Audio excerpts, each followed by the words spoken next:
You are listening to the Liminal Living Podcast, a resource of practices and perspectives for those in dark nights and deconstruction. Well, as a teenager, my church only taught one perspective on an idea or theology. And I honestly didn't even know there were other perspectives on certain theologies until college. Like, you would think that possibly they would have said, well, other denominations believe, and like insert any theological thought here. But they're just wrong. And here's why. Nope, they didn't even say that. They didn't even recognize it. So when I took theology classes in college, it was like walls were falling down around me, and I realized I was living in a theological broom closet within this cathedral of historic belief. Now, one day after class that really stretched a lot of our brains, I noticed two other students in a heated debate about like the two sides of the issue presented. But in the class, these two students didn't even know that these issues like existed. And now here they are like arguing about something that they just learned about literally like 3 minutes ago. I don't know what it is, but we just love to argue and debate. And to a point, it can help. Like, it can help us grasp a belief better. But when we start weaponizing our ideas, things get a little rough. But how can we do it in a healthy way? Now, our passage today actually starts with a healthy kind of debate. Two disciples are walking along the road to Emmaus on the day of the resurrection. This is Easter day, well, evening. Jerusalem is winding down after this real high, like Passover, as well as the uproar of Holy Week and all the stuff that happened from the triumphal entry to the public trial of Jesus to the execution via crucifixion, and now these rumors of Christ's resurrection.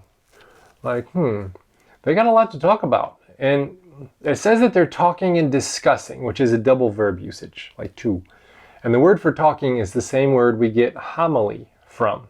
You know, like a short little sermon is a homily.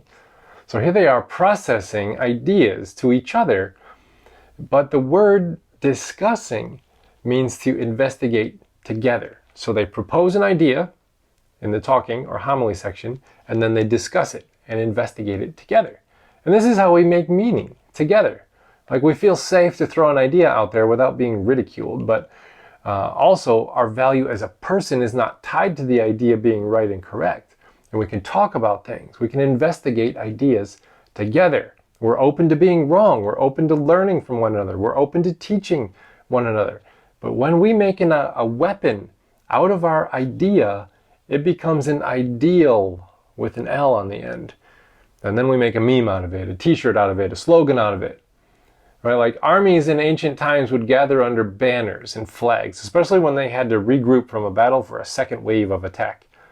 Now, our ideals can become similar to banners in warfare. We gather those people who agree with us to our side under this ideal. We adopt like apocalyptic language to sway those who are not sure which banner to gather under. Right? If you don't promote this idea, it's the end of our people, our nation, our church, our political party, our world, whatever. Right? And we can then become very abusive, manipulative, and dangerous. Now, the two disciples obviously love Jesus. They're moved by his story and disturbed by his death. But it is possible that they adopted Jesus as the mascot for their ideal of gaining political power, which we still do that. Using God as a means to gain worldly power, to exercise your will upon the world, is not Christian, even if it's perceived as having Christian ends. That is actually called oppression. The resurrection is not about swapping out oppressors with Christian ones. It's a different kind of power. Best said by Howard Thurman. Power without love is reckless and abusive, and love without power is sentimental and anemic.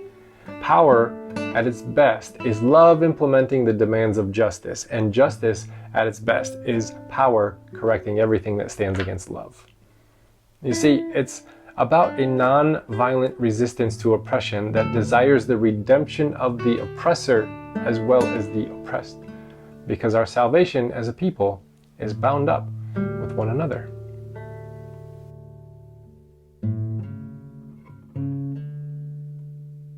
All right, I got to make a confession. I have a hard time finding things. I will tear apart a cabinet looking for a bag of chips I know is in there, but I cannot see it. So I go looking in places that certain teenagers in my house may have left it, still can't find it. So then I come back to the cabinet, and when I speak the words, "Hey, where is the..." and no sooner than when the word leaves my mouth, my eyes are opened, and I see the very thing that I couldn't find mere seconds before. I don't know what it is about that phrase, but without fail, every time, as soon as I say those words, I see it. It was right in front of me the entire time. Now it says that the two disciples' eyes are prevented from seeing the stranger on the road with them as the very Christ they have been talking about since before he joined them. And that sentence alone is a sermon in itself. So we got to unpack that, right? They're walking along talking about the events that took place over the last week during Passover. The excitement that they felt, wondering if Jesus would really be the one to, quote, redeem Israel, which is code word for leading a military rebellion against Rome and establishing themselves as the global superpower with the other nations as their slaves and servants. Okay, then this stranger comes near, which is a theological code word again for a theophany, which is just a fancy way to say that they had a close encounter with God, just like in the Old Testament, when a messenger of the Lord came, or God actually visited. Those are called theophanies. And they're having a theophany, but they don't see that God has come near because they have too solid a definition of what that's supposed to look like. Namely, success, power, control, dominance, comforts, all that stuff. God was supposed to come near and give those things. Now they don't have those things, and so where is God? Well, he's right next to them. So here they are, talking about Jesus to Jesus, whom they don't recognize as Jesus, because Jesus is supposed to be doing something else entirely.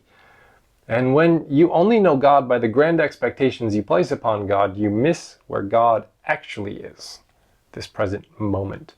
Christian writer, theologian, and mystic Evelyn Underhill said, God is to be found in the details of our lives, in the routines and the everyday, as much as in the great moments of revelation.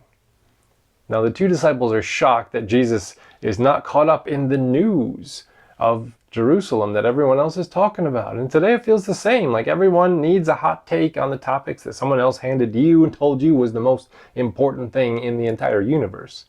And we're addicted to commentary skewed for our perspective so that we never actually have to have an opinion that is ours. We merely have to spout off whatever our favorite commentators are saying about the hot topic. But what if instead of ingesting opinions and parroting them back out into the world, we actually walked with those we have opinions about to hear their story? What if instead of debating issues, we had hospitable conversations with the people that those issues actually affected and touched? What if we could humble ourselves and learn from others? In the midst of our busy lives, we often miss the presence of God in the present moment. We become fixated upon our own expectations and definitions of what God ought to be doing. Just like these two disciples on the road to Emmaus. And as Thomas Merton once said, we are so obsessed with doing that we have no time and imagination left for being. We must learn to let go of our preconceived notions and open our eyes to the divine presence that surrounds us at all times, even permeating the oxygen we breathe. See, God is not only found in the grand moments of revelation, but also in the details of our everyday lives. And we must be willing to listen to the stories of others and have hospitable conversations that allow us to learn from them. So let us be open to the unexpected ways that God may be revealed to us, and let us embrace the present moment with all of its complexities and messiness and uncertainties, because that's where God is.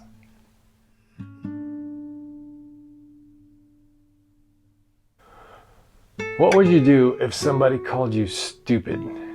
It kind of happens in today's passage, but not so offensive. These two disciples just said the phrase, "We were hoping that Jesus would be the one to redeem Israel." Again, that was the catchphrase for the whole concept of the Messiah defeating Rome and establishing Israel as the global superpower with all other nations as slaves to them. That was the expectation many people held on to.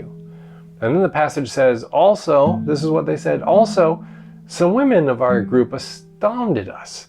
They were at the tomb early this morning, and when they did not find his body there, they came back and told us that they had indeed seen a vision of angels who said that he was alive. And some of us who were with us went to the tomb and found it just as the women had said, but they didn't see him. Interesting.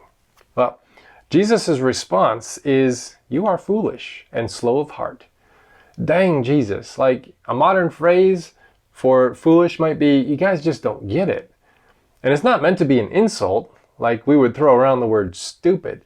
It's more of an observation. They cannot interpret the situation right in front of them correctly. And then Jesus tells them why they can't see. They still don't know he's Jesus. They still think he's the stranger on the road. He uses the phrase slow of heart. What does that even mean? Like, in the Greek culture of the first century, the heart was often seen as the seat of a person's thoughts, emotions, and will. And in modern times, we trade that out for our brain. We think the brain as like the mission control, like command center that we feel, that produces motivation and feeling and all that stuff. Now, was this phrase slow of heart used anywhere else in Greek culture? Actually, yes, but not in the Bible.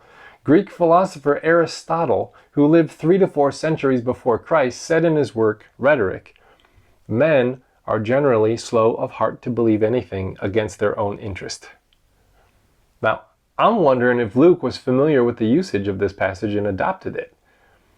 What does it even mean? Remember, the phrase redemption of Israel refers to the desire for the nation to become a dominant global superpower, which was a common aspiration for those in this patriarchal culture.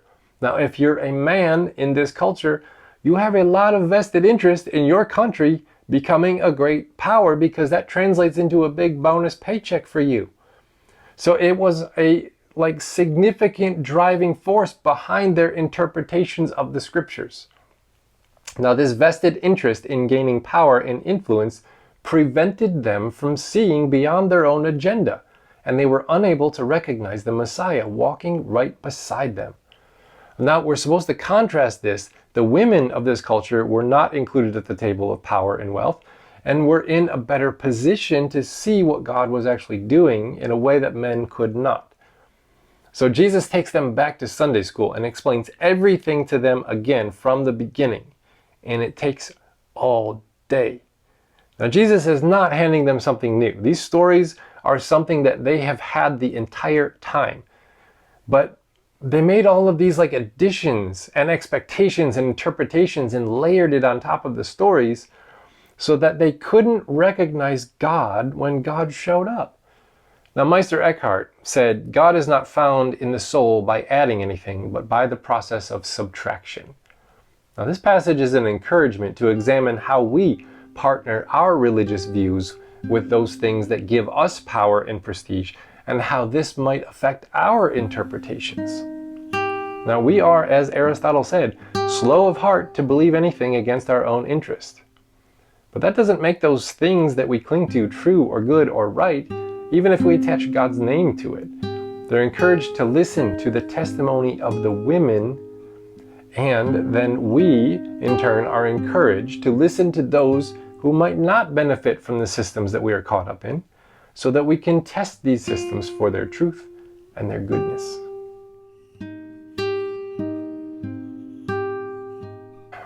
Now, in today's passage, Christ acts as if he's going further down the road. And the Greek word there, to act out, is actually literally to pretend. But the disciples urge him to stay with them for the night. Now remember, they still don't know that this man they've been hanging with all stinking day is Jesus. Now, Emmaus is believed to be about 7 miles west of Jerusalem, and they finally arrive here. Now, I looked at a map of the road system of the day, and there's no other city west of Emmaus until you get 30 miles down the road onto the coast of the Mediterranean Sea. So why is Jesus going to fake them out like this? Like, hey guys, see ya. I'm going to try and make it 30 miles in the next 30 minutes to find safe shelter for the night. Well, possibly it's a reference to the book of Job, where there's a description of God's presence passing by, just like in our passage today. In chapter 9 of Job, it says, "Behold, God passes by me, and I see God not. God moves on, but I did not perceive God." Now, this passage suggests that Job is struggling to perceive God's presence, even though he knows that God is present in his life. Sounds a little bit familiar to our passage currently, right? The disciples still don't know Jesus is there. Now, hold on to that idea. Then Jesus reclines at a table, which is a Luke thing. He uses this verb 5 times when describing a dinner scene. The Jews of this time, they reclined at the table because God told them to do that as a way of remembering their freedom from slavery in Egypt when Moses led them out. Then they did not have a chance to sit and rest when they were enslaved. And now they're instructed to recline, relax. And Jesus here takes that traditional posture, possibly to illustrate his ultimate freedom in the resurrection.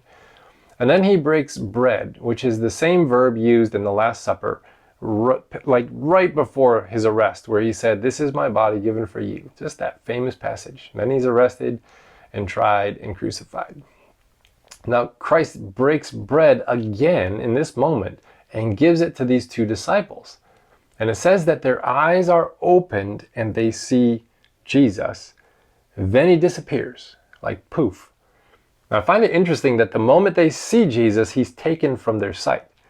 Now, this disappearance of Jesus is often interpreted as like a symbolic of our journey of faith. The walk from Jerusalem to Emmaus represents the journey of a soul towards an awakened understanding of God.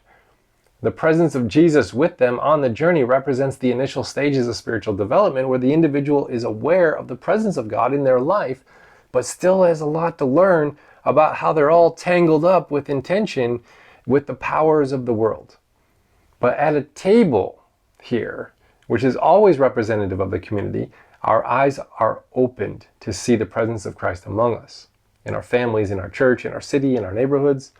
You see, when we set aside squabbling over ideas and sit down with another in vulnerability, we can actually see one another.